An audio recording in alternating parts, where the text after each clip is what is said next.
قاری صاحب آپ سے سوال یہ ہے کہ ہمارے معاشرے میں جب ہم نوٹ بھی ہم اپنے جو پاکستان کا نوٹ ہے اس کے اوپر لکھا ہوا ہے کہ رزق حلال عین عبادت ہے، اور مگر ہم جب تلاوت کرتے ہیں ہم کہتے ہیں، کوئی تلاوت کر رہا ہوتا ہے ہمارے سامنے، ہم کہتے ہیں کہ یہ عبادت میں مشغول ہے، کوئی نماز پڑھ رہا ہوتا ہے ہم کہتے ہیں وہ ریاضتوں میں عبادت میں مشغول ہے.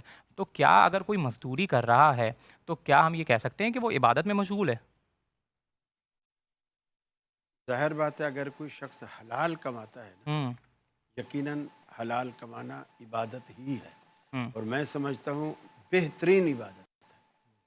اور بعض روایات میں یہ بھی آتا ہے کہ آپ نے فرمایا جو شخص حلال کماتا ہے اور ہاتھ کی محنت سے کماتا ہے، اللہ تعالیٰ کو وہ بندہ بہت محبوب اور پسند ہے جو اپنے ہاتھوں کی کمائی کھاتا ہے. ہوں جہاں تک لکھے ہونے کا تعلق ہے نا، نوٹوں پر یا کہیں بھی، دیکھیے یہی نوٹ جو بینک چھاپتا ہے یہ جملہ بھی چھاپتا ہے کہ رزق حلال اچھا ہے، وہی بینک سود بھی لیتا ہے اور سود کا قانون بھی پاس کرتا ہے اور اس کا جواز کی اجازت بھی دیتا ہے.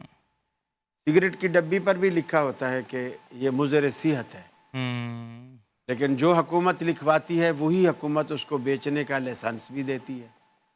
یہ سارے کچھ یعنی لکھا ہونا اب ہوں کوئی معنی نہیں رکھتا. گویا یہ لکھا ہونا کوئی حکم ہوں الہی نہیں ہے، یہ لکھا ہونا ہمارے ہاں اس کی کوئی حیثیت بھی نہیں ہوں اور کچھ بھی نہیں اس کی کوئی حیثیت. اور دوسری بات یہ ہے کہ جیسے محترم مفتی صاحب نے بھی فرمایا، رزق حلال کی اہمیت اس قدر ہے کہ حالانکہ اللہ تعالیٰ کو انبیاء سے نعوذ باللہ من ذالک کوئی حرام کھانے کا کوئی شائبہ نہیں تھا، لیکن ہمیں اس کی اہمیت بتانے کے لیے اللہ نے قرآن میں کہا یا ایھا الرسل کلوا من الطیبات واعملوا صالحا. اے انبیاء کی جماعت، پہلے حلال کھاؤ پھر عمل صالح کرو. واہ گویا یہ بھی ہمیں اشارہ دے دیا گیا کہ تمہارا عمل صالح بھی تب عمل صالح ہے ہوں جب تمہاری روزی حلال ہوگی. یعنی نماز، روزہ، حج، زکوٰۃ بہت بعد کی چیزیں ہیں. جسے ہم معمولی سمجھتے ہیں دعا کے جو دو جملے، اللہ تعالیٰ کے رسول فرماتے ہیں بندہ اگر حرام کھاتا ہے اور پھر وہ اتنی مشکل حالات میں ہے، سفر میں ہے، اس کا راشن، دانہ، پانی سب کچھ ختم ہو گیا، اور ایسے مسافر کی دعا اللہ قبول کرتا ہے. لیکن یہ بندہ مسافر ہونے کے باوجود، مشکل میں پھنسے ہونے کے باوجود جب اللہ سے دعا کرتا ہے فَيَقُولُ یا رب یا رب، اللہ تعالیٰ کہتا ہے کیف یستجاب لذالک مطعمہ حرام مشربہ حرام ملبسہ حرام وغذی بالحرام. میں اس بدبخت کی دعا کو کیسے قبول کروں؟ اس کا کھانا، اس کا پینا، اس کا پہننا، اوڑھنا بچھونا حرام اس کی گھٹی میں پڑ چکا ہے، اس کی دعا تک اللہ قبول نہیں کرتا. اور اللہ دعا تو مومن کا، آپ نے فرمایا الدعاء سلاح المومن، مومن کا ہتھیار ہتھیار ہے. ہے. جب آپ کی دعا ہی قبول نہ ہو تو آپ کا تو ہتھیار ہی ختم ہو گیا. بے شک اب آپ نہ کسی سے لڑ سکتے ہیں نہ کسی سے کچھ کہہ سکتے ہیں. بہت خوب. اور دوسری بات یہ کہ اللہ تبارک و تعالیٰ نے یہ جو حلال اور حرام کے مسئلے خود فکس کر دیے، ہماری مرضی اور پسند پر نہیں چھوڑے. اللہ نے حرام کیا، اپنے رسول کے ذریعے اس کی امت کو آگاہ کر دیا کہ یہ اور اللہ کے رسول نے فرمایا الحلال بین والحرام بین بینہما مشتبہات، اور ان مشتبہات سے ہمیں بچنے کا حکم ہے. اب اس میں ہم کس طرح کردار ادا کریں؟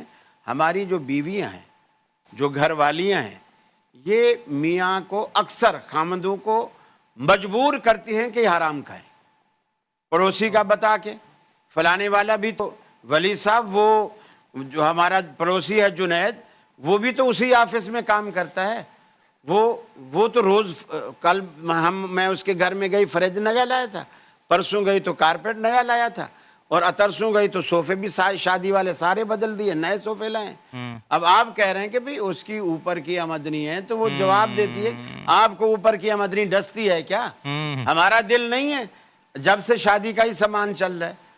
تو یہ عورتیں اگر یہ کہیں، خامن سے یہ کہیں اگر تو حرام کما کے گھر میں لائے گا، نہ میں روٹی پکاؤں گی نہ کھاؤں گی، اللہ یقین مانیے اس عورت کے لیے اللہ انشاءاللہ جنت کے 8 دروازے کھولے گا. سبحان اللہ. سبحان اللہ. جو یہ کہہ دے اور وہ مجبور کرے اس بات پر کہ ہمیں ٹھیک ہے اللہ تعالیٰ نے تیرا مکلف بنا دیا، ہماری روزی روٹی تیرے نام کر دیا، لیکن تو ہمیں حرام تو نہ کھلانا، ہماری نمازیں تو ضائع نہ ہوں، ہم حرام کے پیسوں سے سحری کھائیں، حرام کے پیسوں سے افطاری کریں، حرام کے پیسوں سے احرام باندھ کے جائیں، الحاج کہلوائیں، لیکن وہی نہ کہ 7 چوہے کھا کے بلی حج کو تیار.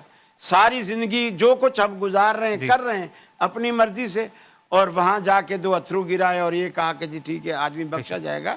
اللہ رب العالمین انصاف کرنے والا ہے، تو اس طرح نہیں کرنا چاہیے جس طرح اب جو منافع خوری والے اب جو کچھ کر رہے ہیں. آپ رمضان سے 3 دن پہلے آپ قیمتیں دیکھیں، خربوزہ کیا بھاؤ تھا، اب آج کل رمضان آیا تو اس کے بعد آپ دیکھیں کیا فرق پڑ گیا. حالانکہ جو پہلے بیچ رہے تھے وہ بھی منافع کما رہے تھے، بے شک، لیکن ان کو وہ منافع پیٹ ان کے رمضان میں بڑے ہو گئے.